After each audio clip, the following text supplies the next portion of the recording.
এইটো ভিডিঅ'লে মন কৰক अगर आप 6 घंटा से कम सोते हैं your chances of dying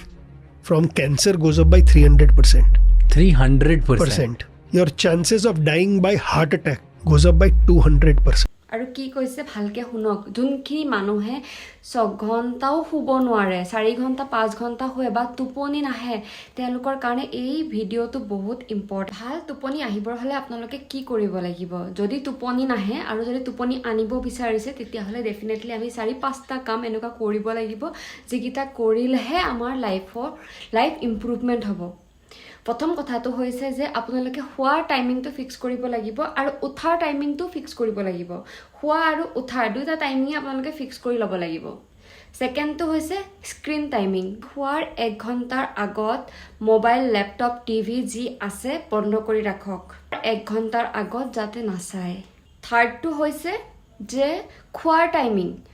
আপোনালোকেতো গম পায় এনেকৈ বহুত কথা শুনি আছে যে বহুত মানুহে কয় যে 6টা বজাৰ আগতে আমি খানা খাব লাগে সূৰ্য অস্ত্ৰ যোৱাৰ আগতে আমি খানাটো খাই ৰাতি ডিনাৰটো খাই খতম কৰিব লাগে কিন্তু বহুত মানুহে নোৱাৰে হয় সেইকাৰণে আপোনালোকে এটলিষ্ট 8টা 9টাৰ আগত আপোনালোকৰ যোনটো ডিনাৰ হয় ডিনাৰটো খতম কৰিব ট্ৰাই কৰিব ডিনাৰ কৰাৰ পিছত আৰু শুৱাৰ আগত এটলিষ্ট 2 ঘণ্টা বা 3 ঘণ্টা গ্যাপ দিয়ক ই আপোনাক ডাইজেশ্যন হ'বলৈ হেল্প কৰিব লগে লগে যাতে গৈ শুই নিদিয়েগে শুৱাৰ আধা ঘণ্টাৰ আগত লাইট ডিম কৰি দিয়ক নহলে নুমুৱাই দিয়ক 4 নম্বৰটো হৈছে যদি কোনোবাই শুৱাৰ আগত গ্ৰীণ টি বা কফি লয় টোটেলি এভয়েড কৰক গ্ৰীণ টি বা কফি কেতিয়াও নাখাব 6টা বজাৰ পিছতটো গ্ৰীণ টি আৰু কফি টোটেলি এভয়েড আৰু একদম সবতকৈ ইম্পৰ্টেণ্ট কথা লাষ্ট কথাটো মই আপোনালোকক কৈছোঁ যে যদি আপোনালোকৰ মাইণ্ডত যদি কিবা কিবি চলি থাকে বহুত কিবা কিবি ঠিক আছে শুৱাৰ আগতে কিন্তু সেইবোৰ বস্তু খতম কৰিব দিব শুৱাৰ সময়ত কেতিয়াও আপোনাৰ ব্ৰেইনটো চলিবলৈ নিদিব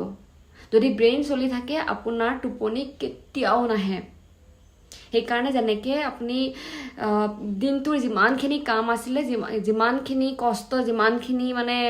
বস্তু আছিলে সেইখিনি শুৱাৰ আধা ঘণ্টা বা 1 ঘণ্টাৰ আগতে ভাবি খতম কৰি থৈ দিয়ক কোনো দৰকাৰ নাই শুৱাৰ টাইমত দিনটো কি হ'ল ভাবি থাকিবলৈ যদি কাৰোবাৰ লগত কাজিয়াও হৈছে তেতিয়াও নাভাবিব কাইলৈ ৰাতিপুৱা উঠি দেখা যাব ঠিক আছে এইকেইটা যাতে আপোনালোকে ফলো কৰে 5টা মই ক'লোঁ এইকেইটা আপোনালোকে ফলো কৰক ডেফিনেটলি ভাল ৰিজাল্ট পাব